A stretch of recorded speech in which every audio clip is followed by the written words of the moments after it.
ഇലക്ഷൻ്റെ സമയത്താണെങ്കിൽ പോലും അതിന് മുമ്പ് പോലും സോഷ്യൽ മീഡിയയിൽ ഭയങ്കരമായിട്ട് ആക്റ്റീവായിട്ടൊരു വ്യക്തിയായിരുന്നു ആതിര.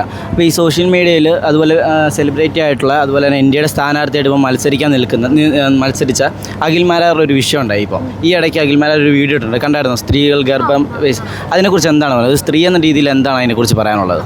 ഞാൻ മുന്നേ പറഞ്ഞിട്ട് എനിക്ക് അഖിലേട്ടനെ ഇഷ്ടമുള്ള ഒരാളാണ്. കാരണം അത് അഖിലേൻ്റെ പ്രസംഗങ്ങൾ തന്നെയായിരുന്നു. അതായത് ഈ അഖിലേട്ടൻ്റെ ഓരോ കാര്യങ്ങൾ എനിക്ക് പൊതുവേ നമ്മൾ പ്രസംഗിക്കുന്ന സമയത്തായിക്കോട്ടെ അല്ലെങ്കിൽ ക്ലാസ് എടുക്കുമ്പോഴായിക്കോട്ടെ റിയൽ ലൈഫ് എക്സാമ്പിൾസ് വെച്ചിട്ട് നമുക്കൊരു കാര്യം പറഞ്ഞു തരുന്നത് എനിക്ക് ഭയങ്കര ഇഷ്ടം. അപ്പോൾ ആ രീതിയിൽ അഖിലേൻ്റെ പ്രസംഗങ്ങളെല്ലാം ശ്രദ്ധിച്ചാൽ എപ്പോഴും ഒരു എക്സാമ്പിളും കൂടെ ചേർത്തിട്ടാണ് പറയാം. അപ്പോൾ എനിക്ക് ഭയങ്കര ഇഷ്ടമുള്ള ഒരാളായിരുന്നു. പക്ഷേ എനിക്ക് തോന്നുന്നു ഈ റീസെൻ്റ്ലി കുറേ ആയിട്ട് അഖിലേട്ടൻ്റെ കുറേ നാവുപിഴകൾ വരുന്നുണ്ട്. അതായത് ആളുടെ ഉദ്ദേശ ലക്ഷ്യം നല്ലതാണ്, പക്ഷേ പറയുമ്പോൾ എനിക്ക് എവിടെയോ ഒരു മിസ്റ്റേക്ക് വരുന്നതായിട്ട് അങ്ങനെയാണ് എനിക്ക് തോന്നിയത്. ഞാനത് ആ ഒരു പറഞ്ഞ സ്റ്റേറ്റ്മെൻറ്റിൻ്റെ വീഡിയോ ഞാൻ കണ്ടില്ല, അതിൻ്റെ റിയാക്ഷൻസാണ് ഞാനും കണ്ടത്, ട്രോൾസാണ് ഞാൻ കണ്ടത്.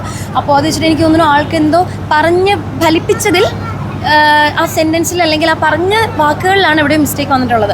ആൾ ഉദ്ദേശിച്ചത് എന്താ പറയുക, ഉദ്ദേശ ലക്ഷ്യം കറക്റ്റ് നല്ലതായിരുന്നു. കാരണം എനിക്ക് തോന്നുന്നു ആൾ പറയാൻ ഉദ്ദേശിച്ചത് ഈ നമ്മളിപ്പം നോർമൽ ചില ഹോസ്പിറ്റൽ, എല്ലാവരും നമ്മൾ പറയുന്നില്ല, ചിലയിടത്തൊക്കെ ഈ നോർമൽ ആവേണ്ട പ്രസവങ്ങൾ പോലും ഈ ഹോസ്പിറ്റൽസിൻ്റെ ഒരു ടാർഗറ്റ് കവർ ചെയ്യാൻ വേണ്ടിയിട്ട് സിസേറിയൻ ആക്കുന്ന ഒരു പരിപാടി ഉണ്ടെന്ന് നമ്മളിങ്ങനെ കേട്ടിട്ടുണ്ട്, വാർത്തകളിലും കേട്ടിട്ടുണ്ട്. പിന്നെ ഈ റീസെൻ്റ്ലി നമ്മളിറങ്ങിയ ഫാർമ അതിലൊക്കെ പറയുന്നതാണല്ലോ. പിന്നെ അതുപോലെ എനിക്ക് തോന്നുന്നു വിജയുടെ മെറസൽ എന്ന് പറഞ്ഞിട്ടുള്ള മൂവിയിലാണ് ഈ സെയിം കണ്ടന്റ് അതിനകത്തുണ്ട്. അപ്പോൾ ഇതൊക്കെ കണ്ടിട്ടുള്ളതുകൊണ്ടാണോ എന്നറിയത്തില്ല. അഖിലേട്ടൻ ഇത് പറഞ്ഞപ്പോൾ എനിക്ക് അതുമായിട്ടാണ് കണക്ട്, ശരിയാണല്ലോ എന്ന് ചോദിച്ചു. പക്ഷെ പിന്നെ ഞാൻ ആളുടെ ഈ പറഞ്ഞ കട്ടിങ്സ് കണ്ടപ്പോഴാണ് അയ്യോ ഇങ്ങനെ പറയണ്ടായിരുന്നു എന്ന് തോന്നി. എനിക്ക് തോന്നുന്നത് ആൾ ഒന്നാമത് നമ്മൾ ഈ ഇലക്ഷൻ സമയത്ത് ഈ ബിഗ് ബോസിലുള്ള ഒരു അവസ്ഥ പോലെ തന്നെയാണ് ഈ ഇലക്ഷൻ സമയം എന്ന് എനിക്ക് തോന്നുന്നു. നമ്മളൊരു ഭ്രാന്ത് പിടിച്ച് നമ്മൾ വേറൊരു ലോകത്താണ് ഭ്രാന്ത് പിടിച്ചിട്ട് അതിന് മെൻ്റലി നമ്മൾ സ്റ്റേബിൾ ആകാൻ കുറച്ച് സമയം എടുക്കും.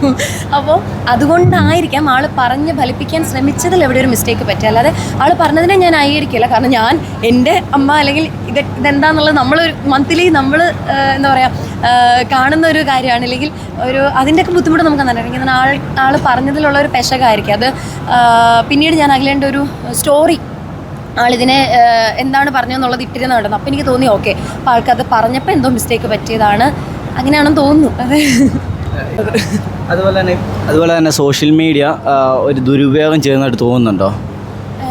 പല രീതിയിലും ഇപ്പോൾ അതിരുടെ വീഡിയോയിലാണെങ്കിലും പോലും അനാവശ്യമായിട്ടുള്ള കമൻറ്റുകളും കാര്യങ്ങളും അതിനെ റിയാക്ട് ചെയ്തും പലരും വീഡിയോസ് വരുന്നുണ്ട്. അതൊരു ദുരുപയോഗം ചെയ്തതായിട്ട് തോന്നുന്നുണ്ട് ഈ സമയത്ത്. ശരിക്കും ഉണ്ട്. കാരണം ഇപ്പോൾ ഇലക്ഷൻ സമയത്ത് നമ്മൾ പറയുന്ന കാര്യങ്ങൾ എടുത്തിട്ട് ഇവർ എന്ത് വേണോ ചെയ്തോട്ടെ, കാരണം അത് അവർക്ക് അതിനുള്ള റൈറ്റ്സ് ഉണ്ട്. കാരണം നമ്മൾ പബ്ലിക്കിനോട് പറയുന്ന ഒരു കാര്യമാണ്. അപ്പോൾ പബ്ലിക്കിനെ തിരിച്ചും ക്രിറ്റിസൈസ് ചെയ്യാനോ അല്ലെങ്കിൽ തിരിച്ച് പറയാനോ, ഇത് നമ്മൾ അല്ലാതെ നമ്മുടെ പേഴ്സണൽ ലൈഫിൽ കയറിയിട്ടോ അല്ലെങ്കിൽ നമ്മുടെ പേഴ്സണലായിട്ടുള്ള ഇപ്പം ഞാൻ ചെയ്യുന്ന കാര്യങ്ങളുണ്ട് അതിലേക്ക് എന്താ പറയുക വളരെ ഇപ്പം ഒന്നും വേണ്ട. ഇനി ഇപ്പം എന്നെ എന്തും പറയാം, പക്ഷെ എൻ്റെ വീട്ടിലിരിക്കുന്നവരെ പറയേണ്ട കാര്യമില്ല. കാരണം അവരാരും അല്ല ഇവിടെ ഒന്നൊന്നും പറയുന്നത്. ഞാനാണ് പബ്ലിക്കിനോട് സംസാരിക്കുന്നത്, ഞാനാണ് ഇവിടെ പബ്ലിക്കലി ഒരു ജനപ്രതിനിധിയായിട്ട് നിൽക്കുന്നത്. എൻ്റെ വീട്ടിലിരിക്കുന്നവരെ പറയേണ്ട കാര്യം ഫസ്റ്റ് ഓഫ് ഓൾ ഇല്ല, അതിനൊന്നും ആവശ്യമില്ല. പക്ഷേ ഞാൻ മുന്നേ പറഞ്ഞ പോലെ ഇതൊക്കെ ഓരോരുത്തരുടെ സംസ്കാരമാണ്. നമ്മൾ എന്താണോ നമ്മളുടെ സംസ്കാരം എന്താണോ അതാണ് നമ്മൾ പുറത്ത് കാണിക്കുന്നത്. അപ്പോൾ ഇവരതാണ് കാണിക്കുന്നത്. അതൊന്നും ഞാൻ മൈൻഡ് ചെയ്യാറില്ല.